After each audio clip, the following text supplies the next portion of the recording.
नमस्कार मेरे प्यारे साथियों, मैं डॉक्टर मुकेश पंचोली आप सबका हार्दिक स्वागत अभिनंदन करता हूं आपके अपने digital platform doctor Mukesh Pancholi YouTube channel पर। मेरे प्यारे साथियों, राजस्थान हिस्ट्री के अंदर एक बहुत ही प्यारा टॉपिक है सभ्यताओं के बारे में। सभ्यता क्या होती है आप सभी लोग जानते हो दोस्तों कि मानव के प्रारंभिक विकास का जो पता लगता है वो सभ्यता से ही पता लगता है कि प्रारंभिक अवस्था में जो मानव था उसका सामाजिक और भौतिक विकास कैसे था, उसका सभ्यता से ही आकलन कर पाते हैं। सभ्यता दोस्तों एक वो परिस्थिति होती है, अपन का वो स्थिति होती है जिसको अपन खोद कर पता लगा सकते हैं कि उस जगह पर किस तरह के लोग रहते थे, उनका सामाजिक विकास कैसे था, उनकी सामाजिक स्थिति कैसी थी, उनकी भौतिक स्थिति कैसी थी, वो क्या खाते थे, क्या पीते थे, क्या किस तरह के कपड़े पहनते थे, या किस तरह की चीज़ों का सेवन करना, या किस तरह के माहौल में रहते थे, उनकी सामाजिक स्थिति और उसकी भौतिक विकास के बारे में सभ्यता से ही हम पता लगा पाते। राजस्थान की बहुत सारी सभ्यता है, कालीबंगा सभ्यता है, बैराट की सभ्यता है, गणेश्वर सभ्यता है, ऐसे भी अनेक प्रकार की सभ्यता है। उन्हीं में आज हम सबसे पहले गणेश्वर सभ्यता के बारे में जानेंगे। गणेश्वर सभ्यता जो है दोस्तों आपके जिला सीकर में नीम का थाना गणेश्वर में दोस्तों ये सभ्यता है जो आपकी चित्र देख पा रहे होंगे। अब इस सभ्यता से संबंधित क्या क्या इंपॉर्टेंट पॉइंट्स हैं उन सभी पॉइंटों के ऊपर चर्चा मैं करने वाला हूं। ओके, देखिए मित्रों, सबसे पहले अपन बात करें इस सभ्यता के बारे में। अगर जानोगे तो आप देख पा रहे होंगे दोस्तों, सबसे पहले गणेश्वर सभ्यता से उत्खनन में ताम्र युगीन उपकरण प्राप्त है। इसीलिए जो यानी जब गणेश सभ्यता की बात है, इसका जब उत्खनन किया गया, उत्खनन कार्य शुरू आता था 1977 में रतन चंद अग्रवाल के द्वारा यह उत्खनन कार्य शुरू किया गया था। तो इस सभ्यता में ताम्र युगीन उपकरण यानी तांबे से बने हुए उपकरणों का दोस्तों इसमें प्राप्त होना। दोस्तों गणेश्वर सभ्यता कातली नदी के किनारे स्थित है। गणेश्वर सभ्यता कातली नदी के किनारे स्थित है। गणेश्वर सभ्यता को पूर्व हड़प्पा कालीन सभ्यता माना जाता है। ओके, गणेश्वर सभ्यता को पूर्व हड़प्पा कालीन सभ्यता माना जाता है। साथ साथ अपन बता दें गणेश्वर सभ्यता के बारे में आप जानोगे कि गणेश्वर सभ्यता जो है 2800 ईसा पूर्व में विकसित हुई थी।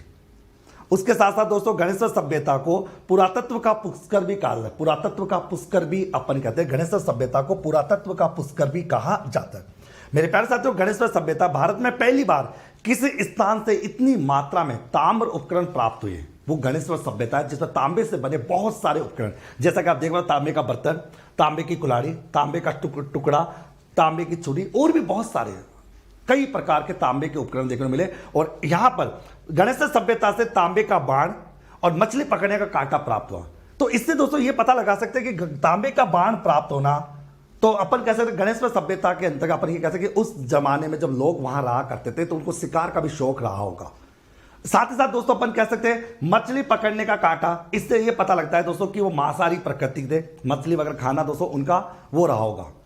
तो अपन ये कह सकते हैं कि वहां पर तांबे का बाण, मछली पकड़ने का कांटा, ये सब उस समय प्राप्त हुआ। दोस्तों अगर इन उपकरणों में गणेश्वर सभ्यता में जो भी इक्विपमेंट्स, जो भी उपकरण प्राप्त हो उसमें दोस्तों तीर, भाले, सुइया, कुल्हाड़ी, मछली पकड़ने कांटे, ये सब प्राप्त है। और सबसे बड़ी बात है ये लगभग सब तांबे के बने हुए थे। दोस्तों गणेश्वर सभ्यता को भारत में ताम्र युगीन सभ्यता की जननी कहा जाता है। ताम्र युगीन सभ्यता की जननी है दोस्तों गणेश्वर सभ्यता।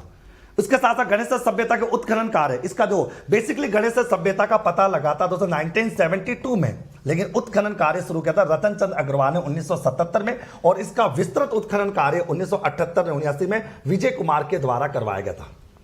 गणेश्वर सभ्यता से उत्खनन से तो मृद भांड प्राप्त है। मृद मानव मिट्टी से बने हुए बर्तन, अनेक प्रकार के मिट्टी से बने हुए बर्तन भी दोस्तों इस सभ्यता में प्राप्त हुए। दोस्तों उन्हें अपन कपिसवर्णी मर्त पात्र कहते हैं, यानी कपिसवर्णी मर्त पात्र दोस्तों उन्हें कहते हैं, जो मृतमान जो गणेश सभ्यता में प्राप्त हुए थे।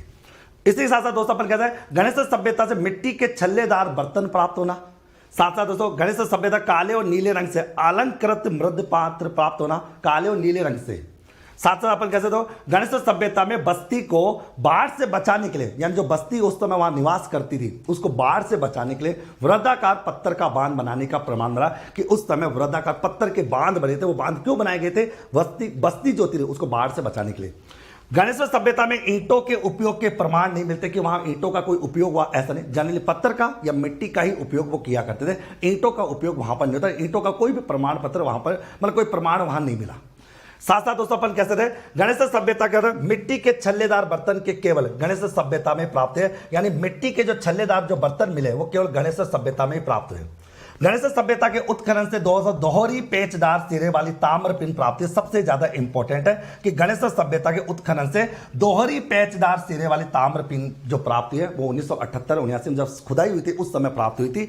दोस्तों अपन कह सकते हैं कि गणेश सभ्यता के लोग गाय, बैल, बकरी, सुअर, कुत्ता, गधा आदि सब पालते थे। इनके भी अवशेष वहां पर मिले, तो अपन ये कह सकते हैं कि उस समय वहां पर जो लोग निवास करते थे वो जनरली दोस्तों पशुपालन का काम भी करते थे। गाय, बैल, बकरी, सुअर, कुत्ता, गधा आदि पालते थे। ओके, गणेश सभ्यता को ताम्र संचयी संस्कृति भी कहते हैं, यानी गणेश सभ्यता को ताम्र संचयी संस्कृति के नाम से भी जाना जाता है दोस्तों। इसके साथ साथ दोस्तों अपन कह सकते हैं, तो दोस्तों ये थी आपकी गणेश सभ्यता, और गणेश सभ्यता से संबंधित जो इंपॉर्टेंट पॉइंट्स थे दोस्तों वो मैंने आपको बता दिए।